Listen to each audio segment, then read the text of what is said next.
함께 보실 하나님 말씀은 구약성경 잠언 16장입니다.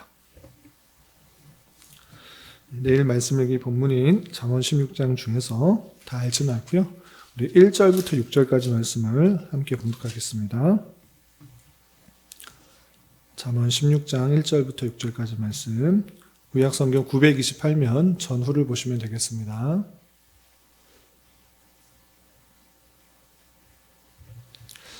예, 함께 봉독합니다. 마음의 경영은 사람에게 있어도 말의 응답은 여호와께로부터 나오느니라. 사람의 행위가 자기 보기에는 모두 깨끗하여도 여호와는 심령을 감찰하시느니라. 너의 행사를 여호와께 맡기라. 그리하면 내가 경영하는 것이 이루어지리라. 여호와께서 온갖 것을 그 쓰임에 적당하게 지으셨나니 악인도 악한 날에 적당하게 하셨느니라. 무릇 마음이 교만한 자를 여호와께서 미워하시나니 피차 손을 잡을지라도 벌을 면하지 못하리라. 인자와 진리로 인하여 제약이 속하게 되고 여호와를 경외함으로 말미암아 악에서 떠나게 되느니라. 아멘. 네, 잘 오셨습니다. 이 시간에 여기까지 나오신 여러분들 위해 하나님의 크신 은혜가 함께하기를 진심으로 기원합니다. 우리는 계속해서 잠언의 말씀을 대하고 있습니다. 잠언 16장의 말씀을 대할 텐데, 잠언 16장은 솔로몬의 제2잠언집인 10장부터 24장까지 있는 중에 한 장입니다. 솔로몬의 제2잠언집의 특징이 무엇인가 라고 할 때, 반의 대꾸법을 해서 서로 다른 대조의 내용을 통해서 더 귀중하고 또 소중하게 생각해야 될 것이 무엇인지를 알려주는 내용들로 되어 있는데요. 특별히 지혜 있는 자로서의 어떠한 삶을 살아가야 되는지, 지혜 없는 자, 미련한 자의 삶을 대조함으로 더욱더 지혜를 가진 자로서 어떠한 삶을 살아야 되는지 다양한 교훈을 하고 있다, 이렇게 생각하시면 되겠습니다. 내용이 많이 있는데 비슷한 내용들도 있고 또 다양한 내용들이 있는데, 그 내용들을 보면서 비슷하다, 반복됐다 이렇게만 생각할 것이 아니라 그것에 반복됨으로 말미암아 더욱더 귀중하고 또 중요하게 생각하면서 읽어나가면 또 은혜가 될 것이라 생각합니다. 내일 말씀 읽기 본문인 16장을 통해서 또 교훈을 받고 그 교훈에 따라 기도 제목을 삼는 그런 시간이 될 수 있도록 하겠습니다. 먼저 교훈을 보시면, 문맥부터 보시면 1장부터 9장까지는 솔로몬의 제1잠언집으로 해서 무엇보다 찾아야 될 것, 구하고 찾아야 될 것이 무엇인가? 그것은 다름 아니라 지혜다라고 할 수 있는데, 그 지혜는 단순히 이 땅에서 더 행복하고 잘 살기 위한 그런 수단과 방법 차원에서 그치는 것이 아니라 창조주이시고 또 모든 것의 근원 되시는 예수 그리스도를 함께 생각해야 된다라는 것들을 알려주었습니다. 그래서 참된 지혜이신 성자 하나님 예수 그리스도를 만나게 될 때 우리는 참 생명을 얻고 이 땅에서 어떻게 살아가야 되는지를 잘 깨닫게 된다라고 교훈을 받았던 것입니다. 그리고 실제적으로 지혜를 얻은 자로서 마땅한 삶이 무엇인지 10장부터 24장까지 다양하게 교훈하고 있는데, 오늘 16장에 나와 있는 내용들로 또 생각해 보도록 하겠습니다. 16장은 1절부터 33절까지 여러 가지 내용들로 교훈하고 있는데, 이해를 돕기 위해서 내용을 좀 묶어놓으면 이렇습니다. 특별히 16장에서는 하나님의 절대 주권을 믿고 살아가야 된다라는 것들을 알려줬습니다. 다시 한번, 지혜에 있는 자로서 우리는 이 땅에 어떤 삶을 살아가야 되는가? 내 힘, 내 생각, 내 판단, 내 계획, 이것들로 나가는 것이 아니라, 물론 그런 것이 전혀 필요 없다 이렇게 말하는 것은 아니지만, 그렇게 할지라도 모든 것을 주관하시는 분은 하나님이시다라는 것들을 16장에서 아주 많은 부분 또 설명하고 있는데, 내용을 좀 살펴보도록 하겠습니다. 먼저 1절에 보면 이렇게 되어 있습니다. 1절 보시면, 마음의 경영은 사람에게 있어도 말의 응답은 여호와께로부터 나오느니라 라고 하면서, 사람이 여러 같은 것들을 계획하고 준비할지라도 그 말이 실행되고 또 응답되는 것은 사람에게 있는 것이 아니라, 사람의 계획과 경영 그런 것에 있는 것이 아니라 하나님으로부터 나온다. 하나님께서 그 모든 것들을 응답하시고 이루시는 것이다. 이렇게 하나님의 주권에 대해서 강조하는 것을 볼 수 있습니다. 또 어떤 표현들이 있는가 보시면 2절에는 이런 표현도 있습니다. 2절 보시면 사람의 행위가 자기 보기에는 모두 깨끗하여도 여호와는 심령을 감찰하시니라 라고 표현하고 있습니다. 사람은 외적인 것밖에 보기가 어렵습니다. 외적인 것만 보기가 쉽습니다. 그런데 하나님께서는 외적인 것뿐만 아니라 그 내면, 심령까지도 다 감찰하시는 분이시다. 그러니 내가 무엇을 품고 무엇을 생각하고 무엇을 계획하는 것 그조차도 하나님께서 다 아시는 그 전능의 하나님에 대해서 우리는 바로 이해된다라는 것들을 강조하고 있는 것을 볼 수 있습니다.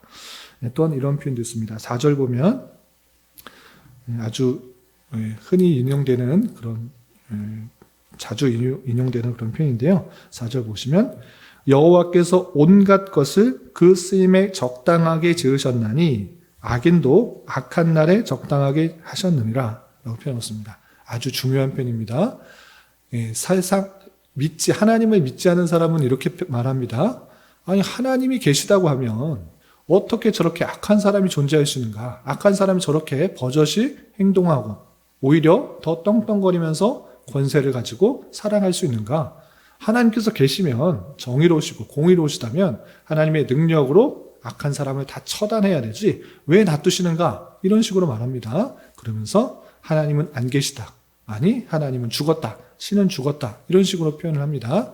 그러나 성경에서는 그렇게 표현하지 않고 있습니다. 성경에서는 하나님께서 그 온갖 모든 것을 지으셨는데 심지어 악인도 악한 날에 쓰이도록 하셨다. 이렇게 표현하고 있는 것입니다. 그 악한 일, 선한 도구로 쓰임 받는 사람이 있는가 하면 악한 도구로 쓰임을 받아 모든 것을 합력하여서 하나님의 놀라운 사랑과 뜻과 자비와 공의를 보일 수 있도록 하시는 그런 형편이 있는 것입니다. 그래서 악인들도 악한 날에 적당하게 사용됨으로 말미암아 오히려 선과 의와 공의와 사랑들이 더 드러날 수 있도록 하시는 하나님의 다 알 수 없는 형편이 있다라는 것들을 우리는 깨달아야 된다라고 표현하고 있습니다. 또한 9절에는 이런 표현도 있습니다. 좀 건너뛰어서 9절 보시면 사람이 마음으로 자기의 길을 계획할지라도 그의 걸음을 인도하시는 이는 여호와시니라. 1절과 유사한 표현인데요. 아무리 사람이 이렇게 해야겠다 저렇게 해야겠다 이렇게 할지라도 그대로 다 가지 못하는 것입니다. 인생을 살다 보면 내 계획, 내가 뜻하는 것, 내가 원하는 대로 이루어지지 않는 것을 보게 되는 것입니다. 그런데 여기서 중요한 것입니다. 내 뜻대로 안 되고 내 계획대로 안 되니까 계획하지 말고 아무렇게나 살아야겠다. 이런 것이 아니라 여러 가지 계획하고 또 준비하고 또 여러 가지 일들을 행할지라도 그 발걸음을 어떻게 인도하셨는지를 살펴보면서 하나님의 뜻을 발견하는 것이 중요합니다. 그래서 하나님께서 원하시는 것들을 알고 또 그것을 꿈꾸며 그 길을 열심히 행할지라도 내가 생각했던 것, 계획했던 것, 그것이 이루어지지 않을지라도 하나님께서 다른 방편으로 인도하시는 줄 알아. 그 하나님의 뜻과 하나님의 인도하심을 발견하는 것이 중요합니다. 여기서 하나님께서 그 발걸음을 인도하신다라는 사실들, 그것을 통해서 우리는 지금까지 어떠한 길을 걸어왔는지 그 발자취를 살펴보면서 하나님의 인도하심을 발견할 수 있는 자가 되어야 되는 것입니다.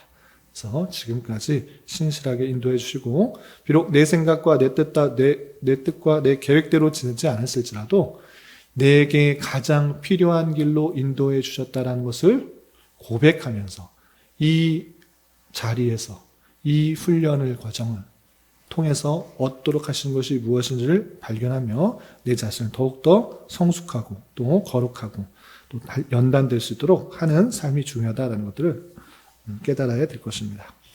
그리고 한 구절만 더 보겠습니다. 여러 표현들이 있는데요. 맨 마지막 절인 33절을 보겠습니다. 33절 보시면 제비는 사람이 뽑으나 모든 일을 작정하기는 여호와께 있느니라. 사람이 제비를 뽑을 때 내가 제비 뽑았으니까 그 뽑힌 대로 한다라고 할지라도 그 제비를 뽑아서 결론이 등장하고 또 결과가 드러나도록 하시는 것은 하나님의 작정 가운데 있다라고 표현하고 있는 것입니다. 그래서 모든 일에 하나님의 주권과 그 계획 가운데 이루어지고 있음을 잘 깨달아야 될 것입니다. 그런데 이 표현을 제비 뽑는 것 하나님의 작정 가운데 있으니까 모든 일을 결정할 때 제비 뽑기로 해야 된다. 이 말을 뜻하는 것입니까? 아닙니다. 오늘날에 있어서 어떤 중요한 일을 결정할 때 이것이 맞냐 저것이 맞느냐 하나님의 뜻을 알기 위해서 우리 제비 뽑자 이런 식으로 결정하는 것 아닙니다. 그것은 모든 일을 제비 뽑기로 결정하는 것이 아니고 성경 말씀을 통해서 하나님의 뜻과 계획, 원리들이 분명하게 드러나 있기 때문에 분명하게 드러난 일을 이성을 사용하여서 이렇게 결정하면 되는 것입니다. 그런데 이것도 맞고 저것도 맞다. 그럴 때는 제비를 뽑을 수 있는데 그렇다고 해서 하나님의 뜻에 여기에 있다 이런 식으로 말하지 않고 어떤 것이나 하나님께서 원하시기 때문에 우리는 제비 뽑아서 어떤 것이라도 결정하겠다 이런 자세를 해야 되는 것입니다. 그래서 모든 일들을 오늘날 신약 시대에 성경이 완성되어서 하나님께서 원하시는 분명하고 확실한 뜻이 주어졌음에도 불구하고 그 뜻은 상관없이 그냥 모든 것을 제비 뽑기로 뽑는다 이런 식의 자세는 아닌 것입니다. 그러나 이것도 하나님께서 원하시는 것이고 저것도 하나님의 원하시는 것인데 그런 때 잘 결정할 수 없을 때 그냥 제비 뽑을 수도 있는 것입니다. 제비 뽑기 전혀 하지 말라 이런 뜻은 아니고 이 뜻을 우리는 말씀을 통해서 그 제비를 뽑을지라도 하나님의 주권과 또 하나님의 작정 가운데 있다라는 사실을 고백하는 그런 성도가 되어야 된다는 것들을 강조하고 있는 것입니다. 이렇게 16장에서는 많은 부분 하나님의 주권과 작전 가운데 이 세상이 운행되는 줄 알아. 우리는 그것을 인정하며 고백하는 자가 되어야 된다라는 것을 강조하고 있습니다. 그래서 지혜 있는 자로서는 항상 주님께서 이 세상 모든 것을 그 뜻과 그 작정대로 주권 가운데 인도하신다라는 사실들을 알아야 되고 그걸 아는 자로서 개인적인 삶에 있어서 또 이웃과의 관계에 있어서 어떠한 삶을 살아야 되는지 또 다양하게 교훈받을 수 있는 것을 보게 됩니다. 먼저 개인적으로 어떻게 되는가? 하나님의 주권 가운데 이 세상이 움직여지는 것을 아는 자로서 2절 보면 마음을 잘 단속하도록 하는 것을 볼 수 있습니다. 하나님께서는 사람은 행위를 보지만 하나님께서는 심령을 감찰하신다. 마음을 다 감찰하신다. 이렇게 표현하고 있습니다.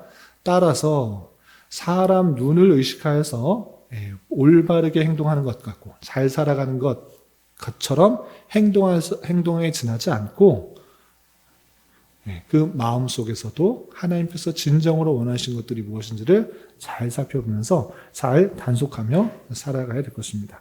우리의 마음은 우리의 육체의 정욕에 따라 나아가기 대단히 쉽습니다. 좀 더 자자, 좀 더 졸자, 좀 더 눕자, 또 많이 먹자. 다양하게 육체에 원하는 대로 하기가 쉬운데 그런 대로만 하는 것이 아니라 그 마음과 생각을 잘 단속하여서 하나님께서 원하시는 뜻을 행하기에 품기에 더욱 힘써야 될 것입니다.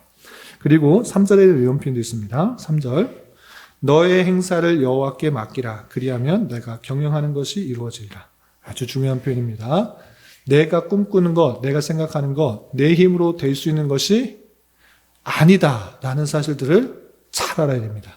다시 한번 내가 열심히 공부하고 열심히 노력하고 열심히 했기 때문에 모든 것이 주어진다? 그러지 않을 수도 있다라는 것을 세상을 살아보면 알게 되는 것입니다. 그럴 때 우리는 어떻게 되느냐? 모든 행사를 여호와께 맡기는 것이 중요합니다. 다시 한번 우리의 모든 것들을 하나님께 맡기는 것입니다. 우리가 시험을 봅니다. 우리 교회학교 친구들도 있는데 시험을 보게 되면 내가 이 시험을 열심히 공부했으니까 잘 나오겠지. 물론 그런 기대를 할 수 있습니다. 그러나 우리의 자세는 시험 공부는 열심히 최선을 다하고 그 결과는 주께 맡기는 것입니다. 그것이 내 노력의 결과고 내 지식 수준의 결과인 것이고 또 그것에 따라서 또 내가 반성하며 또 더 다른 것을 준비하면 되는 것입니다. 마찬가지로 내가 계획하고 행동하는 여러 것들이 있는데 이것은 정말 내가 원하는 대로 했으면 좋겠다라고 하는 그것조차도 우리는 하나님께 맡기는 자가 되어야 되는 것입니다.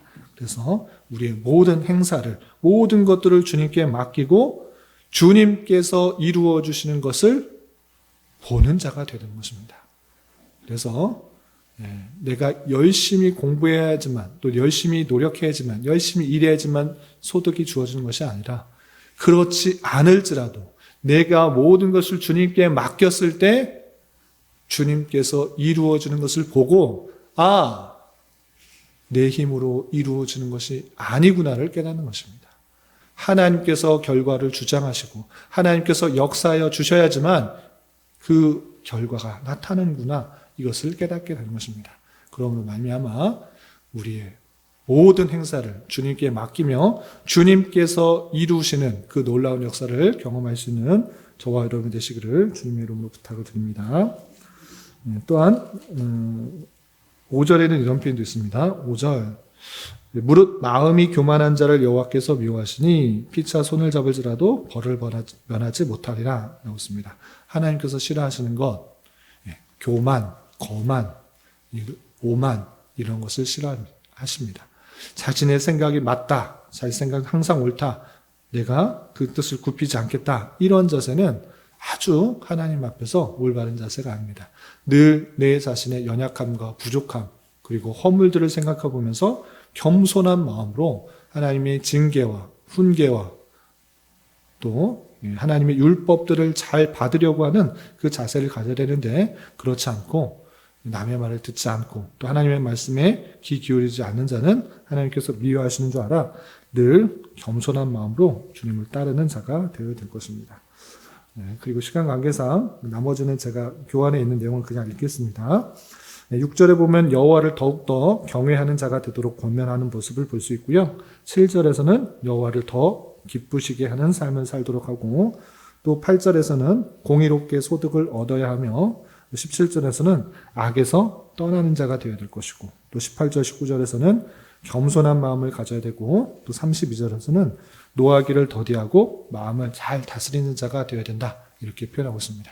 이것이 하나님의 절대의 주권을 믿는 자로서 실제적인 삶에 있어서 개인적으로 어떻게 마음과 생각을 다스려가면서 행해야 될 줄을 교훈하는 것입니다.